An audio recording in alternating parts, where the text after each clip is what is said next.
College में एक नई लड़की पढ़ने आती है और वहीं का पढ़ने वाला एक आईपीएस का बेटा उस लड़की के साथ रेप किया और भयानक तरीके से हत्या कर देता है और उसके खिलाफ पुलिस रिपोर्ट तक नहीं लिखती। आइए जानते हैं इसकी पूरी कहानी। इस कहानी के सुनकर यकीन मानिए आपकी रोंगटे खड़े हो जाएंगे। अगर आप मेरे चैनल पर पहली बार आए हैं तो चैनल को सब्सक्राइब करके बेल आइकन जरूर दबा लीजिएगा। एक लड़की जिसका नाम था प्रियदर्शनी मट्टू। 1996 में प्रियदर्शनी 26 साल की थी। जम्मू कश्मीर के श्रीनगर में घर था। वहीं पास के स्कूल से 12वीं तक पढ़ाई की थी। बीकॉम करने जम्मू कश्मीर चली गई। फिर उसने चाचा से कहा कानून की पढ़ाई करनी है। चाचा ने अपने पास दिल्ली बुला लिया। फिर उसने दिल्ली यूनिवर्सिटी में LLB में एडमिशन ले लिया। वह गाना बढ़िया गाती थी, इसलिए उसे दोस्त ट्रॉम बॉय कहने लगे थे। वही संतोष सिंह DO से लॉ की पढ़ाई कर रहा था। वह प्रियदर्शनी का सीनियर था। उसके पिता IPS JP सिंह जम्मू कश्मीर में इंस्पेक्टर ऑफ जनरल पुलिस के पद पर तैनात थे। संतोष की नज़र उस पर पड़ी। दोस्तों के जरिए प्रियदर्शनी के बारे में जानकारी जुटाई। उससे बात करने की कोशिश की, लेकिन प्रियदर्शनी ने कोई इंटरेस्ट नहीं दिखाया। संतोष पीछे नहीं हटा, मानो उसने तय कर लिया हो कि प्रियदर्शनी को प्रेमिका बनाकर मानूंगा। संतोष सिंह ने DO कैंपस में ही प्रियदर्शनी को प्रपोज कर दिया। लड़की ने इनकार कर दिया। कुछ दिन बाद फिर प्रपोज करते हुए संतोष ने कहा मुझ पर भरोसा करो, तुम्हें इसका पछतावा होगा। तुम्हें अपनी लाइफ में मेरे जैसा लड़का चाहिए। प्रियदर्शनी नहीं मानी। संतोष सिंह पढ़ाई पूरी करके कॉलेज से निकल गया, लेकिन उसने पीछा नहीं छोड़ा। अब वह बुलेट लेकर कभी कैंपस में तो कभी किसी चौराहे पर प्रियदर्शनी के पीछे लग जाता। प्रियदर्शनी परेशान हो गई। बात चमन लाल मट्टू तक पहुंच गई। पिता ने प्रियदर्शनी से कहा तुम पुलिस के पास जाओ और केस दर्ज कराओ। प्रियदर्शनी पुलिस के पास पहुंच गई।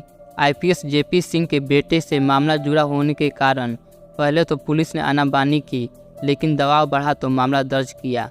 राजेंद्र सिंह नाम के सिपाही की ड्यूटी प्रियदर्शनी की सुरक्षा में लगा दी गई। इसी दौरान संतोष ने भी प्रियदर्शनी के खिलाफ एक साथ 2 डिग्रियों की पढ़ाई करने का आरोप लगाया और शिकायत दर्ज करवा दी। DO प्रशासन ने इसकी जांच की तो पाया कि प्रियदर्शनी ने एक कम पूरा करने के बाद LLB में एडमिशन लिया है। संतोष सिंह झूठ बोल रहा था। 23 जनवरी 1996 को प्रियदर्शनी अपने बसंत विहार वाले फ्लैट में थी। संतोष सिंह वहां बाइक से पहुंचा और दरवाज़ा खटखटाया। प्रियदर्शनी के नौकर वीरेंद्र प्रसाद ने दरवाज़ा खोला और कहा तुम यहाँ कैसे? संतोष बोला कुछ नहीं, बात करने आए हैं, अब बस सब सही हो जाएगा। वीरेंद्र सिंह ने संतोष को अंदर आने दिया और खुद घर का सामान लाने बाहर चला गया। संतोष सिंह अंदर पहुंचा तो अपने असली रूप में आ गया। प्रियदर्शनी के साथ जबरदस्ती करने लगा। लड़की ने विरोध किया तो संतोष उस पर टूट पड़ा, उसकी पिटाई कर दी। स्वामी प्रियदर्शनी के साथ रेप कर दिया। इसके बाद वह जो हेलमेट लेकर अंदर गया था उसी से प्रियदर्शनी के चेहरे पर 14 बार वार किया और फिर हीटर के तार से गला घोट दिया। इसके बाद वह बड़े आराम से वहां से भाग गया। पुलिस ने मामले की जांच शुरू की। इसी दौरान संतोष के पिता JP सिंह का ट्रांसफर दिल्ली में हो गया। वह ज्वाइंट कमिश्नर ऑफ पुलिस के पद पर नियुक्त हुए। दिल्ली में पुलिस कमिश्नर के बाद ये दूसरी रैंक होती है। JP सिंह के दबाव के कारण प्रियदर्शनी मर्डर केस कमजोर होता गया। पुलिस ने अपनी रिपोर्ट में लिखा कि दुष्कर्म नहीं हुआ है, सिर्फ मर्डर किया गया है। फिर संतोष को गिरफ्तार कर लिया जाता है और CBI को इन्हीं सबूतों के साथ एक केस मिलता है। 3 दिसंबर 1999 को दिल्ली की सेशन कोर्ट ने संतोष सिंह को बरी कर दिया जाता है। जज GP थरेजा ने कहा हम जानते हैं कि हत्या संतोष सिंह ने किया है, लेकिन CBI ने जो सबूत सौंपा है वह बेहद घटिया है। CBI ने अपना काम सही से नहीं किया। फैसला जैसे ही लोगों को पता चला, हंगामा हो गया। देश में पहली बार लोग इंसाफ के लिए कैंडल लेकर बाहर निकले। CBI को फैसला रास नहीं आया और उसने निचली अदालत के फैसले के खिलाफ 19 फरवरी 2000 में दिल्ली हाई कोर्ट में अपील कर दी।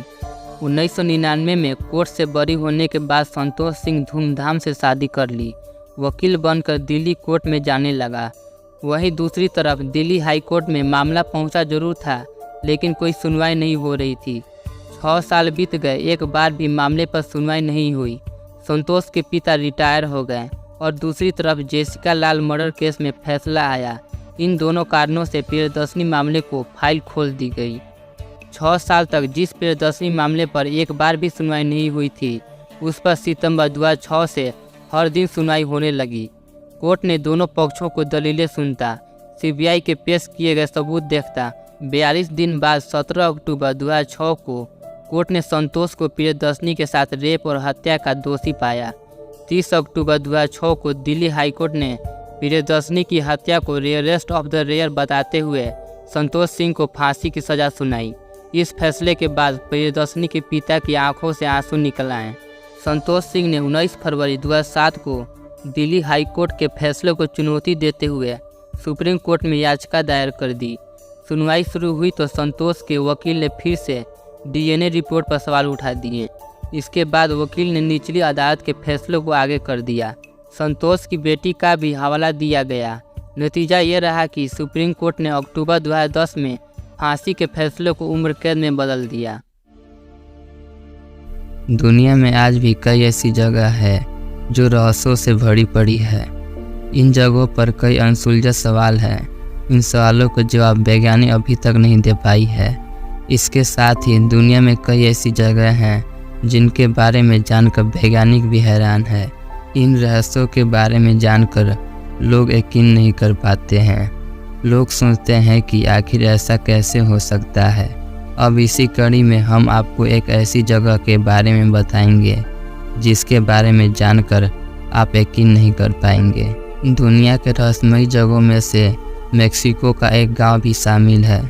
इस गांव में बच्चे के जन्म के बाद ऐसा कुछ होता है जो बेहद हैरान करने वाला है। इस गांव में बच्चे ठीक पैदा होते ही जन्म के कुछ दिनों बाद ही उनकी आंखों की रोशनी चली जाती है। सबसे हैरान करने वाली बात यह है कि इंसान से लेकर जानवर तक सब अंधे हो जाते हैं। मेक्सिको को इस गांव को अंधे को गांव के नाम से जाना जाता है।